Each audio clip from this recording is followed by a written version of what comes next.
이란이 작전명 True Promise라는 이름의 보복을 시작했습니다. 거의 200개에 가까운 미사일과 드론을 동원해 공격 개시를 하였는데 이미 이틀 전 WSJ에서 미군의 구축 호위함들이 이스라엘의 방어를 하기 위해 근방 지역으로 이동을 했다고 하였죠. 아니나 다를까 오늘 이란의 공격이 시작된 것입니다. 중동 지역의 갈등은 구약 성서로까지 거슬러 올라가 약속된 가나안 땅으로부터 시작되죠. 그렇기에 이번 작전명도 진실된 약속이 아닐까라고 생각을 하고 있는데요. 이번 이란의 보복 공격건에 대해서는 가장 최근에 있었던 이스라엘의 이란 영사관 공격으로 인한 사망자 발생으로 인해 갈등이 더 심화된 것입니다. 가장 중요한 것은 무고한 시민들의 희생이 없어야 할 것이며 이번 사건으로 인해 미국 주식장에 어떠한 영향이 있을지 또 이에 더불어 제가 다루는 내용 중 이스라엘 이란의 갈등과 가장 밀접한 기업이 있습니다. 바로 팔란티어에 대한 이야기를 해보겠습니다.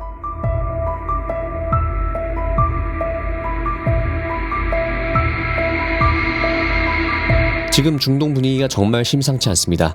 이미 주요소에서 기름을 채우려는 줄이 형성되었고 이렇게 되면 가장 먼저 타격을 받는 것이 바로 유가이겠죠. 아마 향후 몇 주간 유가가 크게 요동칠 텐데 기름값이 상승하면 당연히 기업들의 생산 원가가 올라가는 것이기에 고스란히 재무제표에 안 좋은 영향이 생길 것입니다. 그렇기에 대부분 중동 지역의 갈등이 심화되면 시장 전체가 타격을 받게 됩니다. 아마 내일 있을 나스닥장은 좋은 모습을 보이지 않을 것 같은데 지금까지 이란은 총 4번의 공격을 개시하였고 더불어 아직 확인되지 않은 출처에 따르면 러시아에서도 미국이 개입을 한다면 이란의 방어를 위해 러시아까지 개입을 한다는 이야기가 들려오고 있는 상황입니다. 방금 공개된 바이든의 성명에 따르면 미국이 항공기와 탄도미사일 방어 구축함을 지역에 미리 보내서 거의 모든 드론과 미사일을 방어해왔다고 했죠. 또 뉴욕타임스의 기사에 따르면 이란의 미사일과 드론들의 대부분이 미국을 포함한 동맹들의 도움으로 요격이 되었다고 합니다. 자, 방금 언급되었던 동맹들의 도움 중 이 부문에서 등장하는 동맹 중에는 팔란티어가 매우 큰 역할을 차지하고 있지 않을까가 저의 개인적인 추측입니다. 서방의 승리를 위해 존재한다라는 미션을 가지고 움직이는 팔란티어는 이미 3분기 그리고 4분기 실적 발표 자료에서 이스라엘과 긴밀한 협조를 하고 있다고 밝혔고 4년 전부터 이스라엘 텔아비브 지역에 근무하게 될 Forward Deployed Engineer를 구인하였는데 팔란티어의 전방 전개 소프트웨어 엔지니어는 이런 모습이 아니죠. 링크드인에 올라오게 된 전방 전개 소프트웨어 엔지니어의 모습으로는 실제 전장에 투입되는 군인의 모습을 하고 있습니다. 말 그대로 실제 전방에 전개된 소프트웨어 엔지니어인 거죠.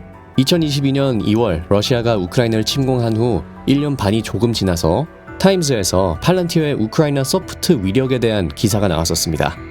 채널에서도 여러 번 강조드렸었지만 우크라이나가 이렇게까지 버틸 수 있었던 이유에는 팔란티어의 위력이 크다고 말씀드렸었죠.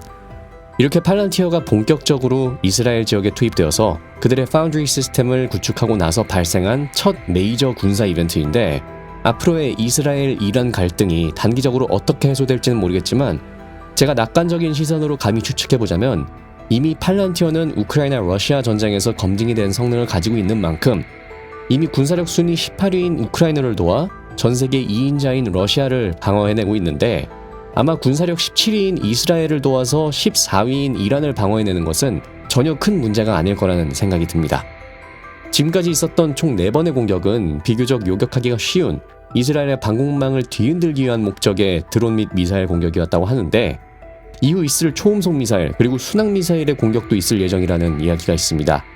전쟁은 무조건적으로 반대하지만 인간이 있는 한 전쟁은 피할 수 없는 운명입니다. 이런 상황에 다시 한번 팔란티어가 그들의 성능을 증명할 수 있는 조건이 다시 생겨나게 되었고 전 세계 각국 군사 관계자들은 이를 관심 깊게 볼 것이라고 생각합니다. 지금까지 테크피드였습니다. 시청해주셔서 감사드립니다.